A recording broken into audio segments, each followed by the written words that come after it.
fam, welcome back to my channel. If you are new to my channel, my name is Carolyn Ann, and my channel is a lifestyle channel where you'll see mainly budget videos, sip and sip videos, lock videos, and other random videos thrown in here and there. In this week's video, we will be going over last week's budget as well as this week's budget. If you are interested in this type of video, please stay tuned. But first, I'd like to thank all my new subscribers. Hey fam, welcome to the team. And to all my old subscribers, hey fam, welcome back. So let's get started and let's see how we did last week.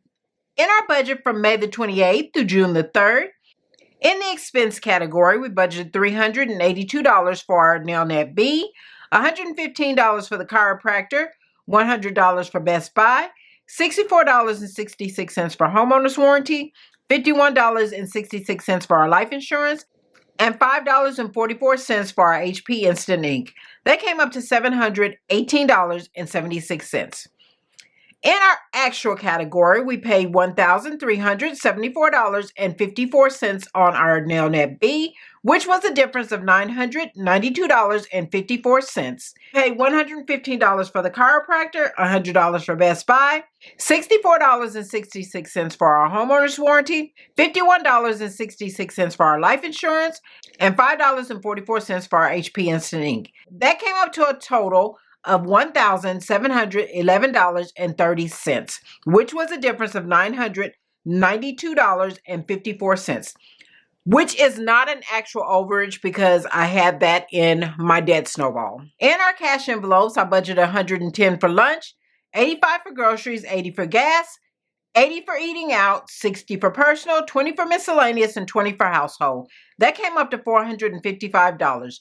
In our actual category, we spent $60 in lunch, which was a difference of $50, $60 in groceries, which was a difference of $25, $80 in gas, $40 in eating out, which was a difference of $40, $30 in personal, which was a difference of $30, nothing in miscellaneous, which left us $20, and nothing in household, which left us $20. Our actual total came up to $270, which was a difference of $185. In our sinking fund, we budgeted $180, and in our savings challenges, we budgeted $90. That came up to $270, and in our actual category, that is exactly what we spent.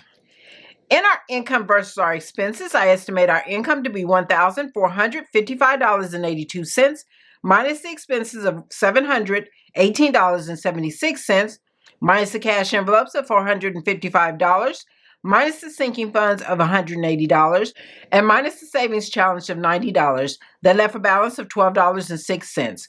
In our actual category, our income was $1,455.82, minus the expenses of $1,711.30, which was a difference of $992.54, minus the cash envelopes of $270, which was a difference of $185, minus the sinking funds of $180, and minus the savings challenge of $90. That left a negative balance of $795.48, which was a difference of a negative $807.54. Like I said, it is not really a negative because I did have the debt snowball that covered these charges. So our actual savings for the week was $197.06. In our budget from June the 4th through the 10th, in the expense category, we budgeted $800 for our mortgage, $203.85 for Huntsville utilities, $48 for our gym fee, and $4.50 for our bank fee. That came up to $1,056.35. In our cash envelopes, I budgeted $110 for lunch, $85 for groceries, $80 for gas, $80 for eating out, $60 for personal, $20 for miscellaneous, and $20 for household. That came up to $455. In our sinking funds, we budgeted $220, and in our savings challenges, we budgeted $50. That came up to $270. In our income versus our expenses, I estimate our income to be $1,892, minus the expenses of $1,056.35, minus the cash envelopes of $455, minus the sinking fund of $220, minus the savings challenge of $50, and minus the carryover of $100. That leaves a balance of $10.65.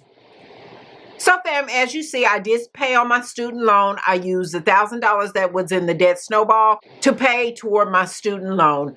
I will be doing an update video on my debt here soon, but we did pay that student loan off. But that is all for this video, fam. Please like, share, and subscribe. And don't forget to hit the notification button so that you'll be notified next time I upload a video. Thanks for watching, and I will see you in the next video. Bye, fam.